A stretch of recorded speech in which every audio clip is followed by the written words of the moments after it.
This weekend was the first weekend in some time that Nike didn't release any new Air Jordans. Last weekend we got the Fire Red 5s, and the weekend before that they released the Fear Pack, which consisted of the Air Jordan 3, 4, and 5.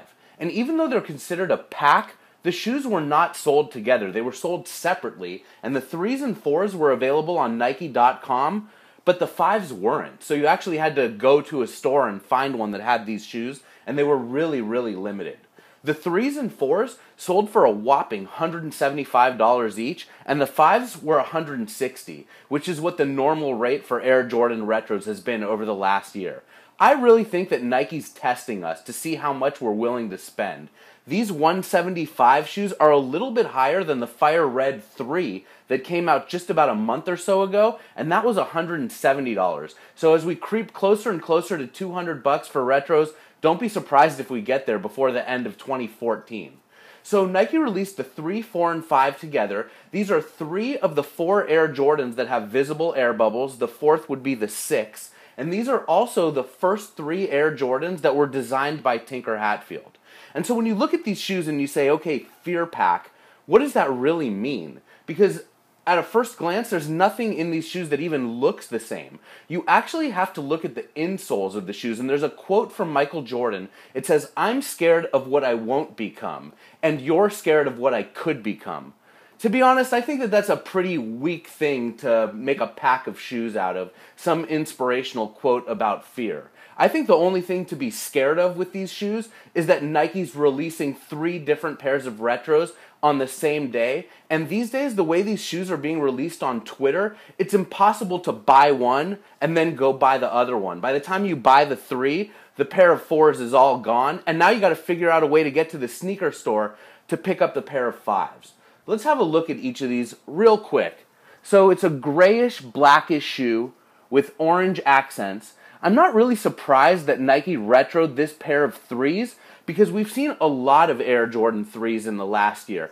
Actually, before that, I would say that 2011 was the year of the 3, 2012 the year of the 4, and for sure 2013 has been the year of the 5. And let's talk about some of the 3s that have come out this year as well. So early on in the year, we got the Retro 88s that have Nike Air on the back. We've gotten a pair of Dorenbecker 3s. We got the Crimson 3s. We got the Joker 3s. And that's just the beginning of it. The 4s, same deal. We got the Green Glows. We got the Toro Bravos. And it was very late in 2012 that Nike released the black and red ones. That was actually on Black Friday. And we also got the Thunders. So really in the last year, we've seen like at least 4 different pairs of 4s, even more of that of the 3s. And don't even get me started on the 5s. With the 5s, this year we've gotten 2 pairs of Fire Reds. We got a pair of grapes. We got a pair of black grapes. These ones just came out. Everyone's so excited because the color and the material of them is super cool. But these will be forgotten about next week when the Dorenbeckers come out. And then the 3 Lab 5s. And then the Laneys are coming out. We have Oreo 5s coming out on Black Friday again. It's just getting crazy. And I really think it'd be cool if the people at Nike would sort of change it up a little bit. Instead of just giving us 3s over and over and over, and then 4s over and over and over, and now 5s. There have been like 8 pairs of 5s that have come out this year. And how cool would it be if they started really changing it up and gave us a pair of 14s and a pair of 10s, a pair of 17s, some 1s. Well, maybe not the 1s. We've gotten tons and tons of 1s in this last year. But just think about it. At Nike, once they take a factory and get it ready to crank out a pair of 3s or 4s or 5s, really, how difficult is it for them to just change it up and throw another pattern or colorway through the machines and crank them out? So I'd like to see the people at Nike step their game up a little bit. And let's look at these 4s. The 4s are really cool. They're sort of a fade between gray to black. The black speckled midsole is one of the cooler parts. These shoes are sort of reminiscent of Hayes Dunks. They were designed by Eric Hayes, a graffiti artist, and they had this fade from white to black and cool gray. Very early Dunks.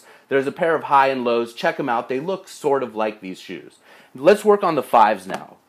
The 5s, like I said, had the cheapest MSRP at $160 of the pack, but I think they're the coolest, and they were for sure the toughest ones to get a hold of.